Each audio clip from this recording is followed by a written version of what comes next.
नमस्कार, मैं विद्या शंकर तिवारी हूँ InKhabar.com के लिए और बात करेंगे प्रधानमंत्री नरेंद्र मोदी के नामांकन की। वाराणसी में स्टेज सज चुका है और प्रधानमंत्री नरेंद्र मोदी के नामांकन को लेकर के तैयारियां जोरों पे हैं। 2 दिन का कार्यक्रम है जिसमें पहले दिन प्रधानमंत्री नरेंद्र मोदी रोड शो करेंगे। श्रीलंका चौराहे से उनका रोड शो शुरू होगा और उसके बाद वो गंगा आरती करके ख़त्म होगा।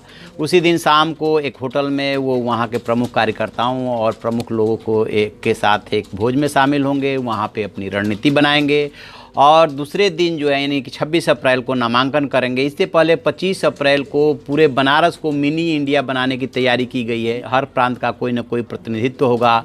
कुल 50-55 जो है वीआईपी पहुंच रहे हैं, जिसमें 6-7 राज्यों के मुख्यमंत्री हैं। इसके अलावा आसपास के सांसद हैं, विधायक हैं और इसमें कोशिश ये हो रही है कि गठबंधन के जो सहयोगी दलों के मुख्यमंत्री हैं जैसे नीतीश कुमार, वो भी इसमें शिरकत करें।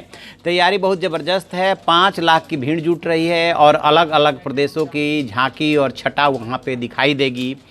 अब ऐसे में सवाल ये उठता है कि जिस तरह से पीएम मोदी के नामांकन को एक इवेंट बनाया जा रहा है, 7वें चरण में यानी कि अंतिम चरण में चुनाव है और इस अंतिम चरण में पूर्वी उत्तर प्रदेश और बिहार के भी कई सीटों पे चुनाव है, तो उसमें मैसेज देना है और वहाँ पार्टी के लिए कार्यकर्ताओं में उत्साह भरना है। और साथ में ये भी तैयारी की जा रही है कि चूँकि प्रधानमंत्री ने मैं भी चौकीदार का जो नारा दिया है और उसके साथ पूरे देश में एक चौकीदारों को लेकर के माहौल बना है कि किसको किसको प्रधानमंत्री का प्रस्तावक बनाया जाए, उसमें एक चौकीदार को भी शामिल करने की तैयारी है।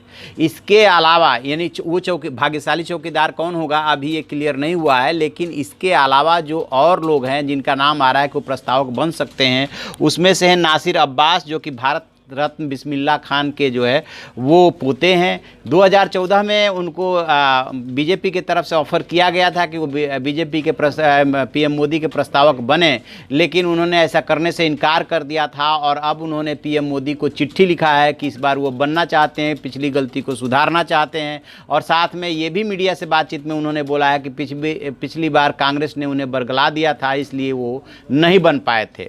जो दूसरा नाम आ रहा है वो है स्वामी शिवानंद का। वो बताते ये हैं कि दुनिया के सबसे बुजुर्ग व्यक्ति हैं, 123 साल उनकी उम्र बताई जाती है और वो दुर्गा कुंड इलाके में आश्रम है, उसी में रहते हैं।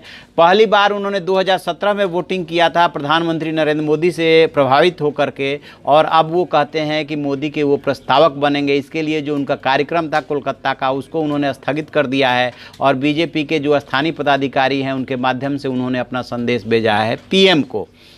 तीसरे जो प्रस्तावक हैं वो हैं जो प्रस्तावक बनने की लाइन में हैं वो हैं नगमा परवीन। ये बलिया के सिकंदरपुर की रहने वाली हैं और जब प्रधानमंत्री नरेंद्र मोदी के प्रयासों से 3 तलाक को लेकर के अध्यादेश और कानून बना था या बनाने की दिशा में जो प्रयास हुए थे, उसको लेकर के इनका जो कमेंट है और इन्होंने मोदी और जोगी की जो पेंटिंग्स बनाई थी उसको लेकर के काफ़ी चर्चे में आई थी। और इनके बारे में एक ख़ास बात और है कि जब पहली बार इन्होंने मोदी और जोगी की पेंटिंग्स बनाई तो उसको लेकर के परिवार में झगड़ा हुआ और पति ने इनको तलाक दे दिया था। इस वजह से ये काफ़ी सुर्खियों में रही। तो इन्होंने भी प्रधानमंत्री नरेंद्र मोदी को चिट्ठी लिखी है।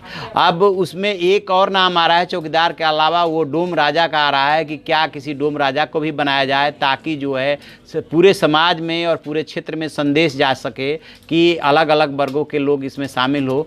2014 की यदि बात करें तो 2014 में जो बीएचयू के संस्थापक थे मदन मोहन मालवीय, उनके पौत्र गिरधर मालवीय बने थे इनके प्रस्तावक, और शास्त्रीय गायक छन्नू लाल मिश्र। इसके अलावा नाविक जो है भद्रा प्रसाद निषाद और बुनकर अशोक कुमार, 4 लोग ये प्रस्तावक बने थे। नामांकन के दौरान प्रस्तावक कौन बनता है और कितने लोग हो सकते हैं, इसके बारे में यदि बात करें तो होता क्या है कि सामान्य तौर पे जो है 4 जो सेट होता है नामांकन का वो दाखिल किया जाता है और जो पॉलिटिकल पार्टी से संबंध रखते हैं यानी कि जिनकी कोई राष्ट्रीय या रजिस्टर्ड पॉलिटिकल पार्टी होती है उन्हें 4 ही प्रस्तावक की ज़रूरत पड़ती है, जबकि जो आप निर्दलीय होते हैं उनको ज़्यादा प्रस्तावक की ज़रूरत पड़ती है। तो पीएम मोदी के लिए 4 प्रस्तावक की ज़रूरत है और तमाम लोग लाइन में हैं, लेकिन ये जो 5 नाम गिनाए हैं इन पे बहुत गंभीरता से विचार हो रहा है और इनमें से 4 लोग जो है चुने जाएंगे जो कि मोदी के प्रस्तावक बनेंगे। तो देखते हैं कल का शो, उसके बाद नामांकन का शो और किस तरह से बीजेपी ने कितनी पुख्ता रणनीति तैयार की है। बीजेपी अध्यक्ष अमित शाह वहाँ पे डेरा डाले हुए हुए हैं।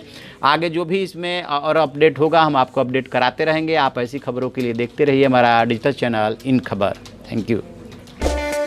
इन खबर चैनल को सब्सक्राइब करें और बेल आइकन दबाना ना भूलें।